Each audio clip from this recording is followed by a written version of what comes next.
L'UNAS Solidarité est une association qui existe depuis une dizaine d'années, qui a vocation à promouvoir les premiers secours en Afrique et à réaliser des opérations de formation aux premiers secours au profit des populations qui sont démunies et qui n'accèdent pas à des systèmes de formation. Donc nous œuvrons en deux temps, après avoir trouvé un partenaire local qui est quelquefois une association historique de secouristes ou une association qui se développe pour cela.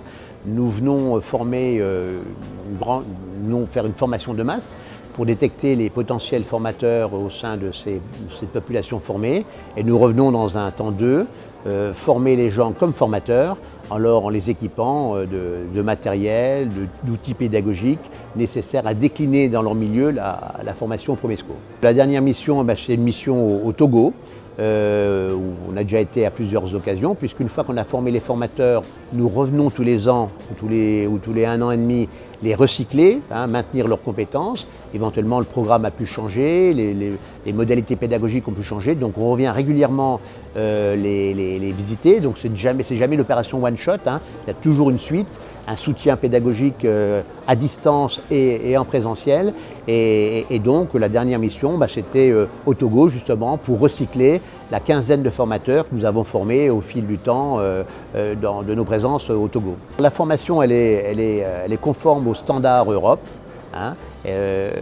Donc la formation s'appelle PSC1 en France, premier secours civique de niveau 1, qui est une formation qui dure une grosse demi-journée, 7 heures de face-à-face pédagogique, dans lequel bien évidemment on apprend aux témoins d'un accident à alerter les secours, à prévenir tout risque de suraccident et à intervenir sur la victime seule et à main nue, quelquefois en se faisant aider par une tierce personne pour gérer une inconscience, gérer une absence de respiration, gérer un arrêt cardiaque, etc.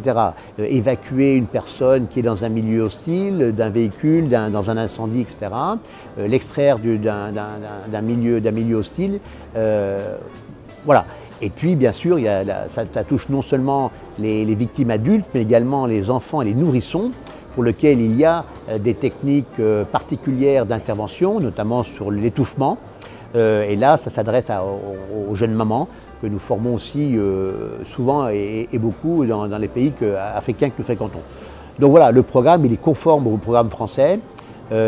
Défibrillateurs compris, même si effectivement les défibrillateurs ne sont pas très présents dans ces pays-là, mais ils ont la formation pour utiliser un défibrillateur. Le message que j'aimerais faire passer est le suivant, c'est inciter les décideurs locaux, les pouvoirs publics locaux à promouvoir le secourisme le plus largement possible de la population, à organiser les premiers secours en mettant en place des systèmes d'alerte et d'intervention efficaces, tout ça au bénéfice de la population et de la survie de la population. L'autre sujet qui nous paraît intéressant, c'est que nos formateurs, ils sont formés au Standard France par des formateurs qui viennent de France, de l'UNAS.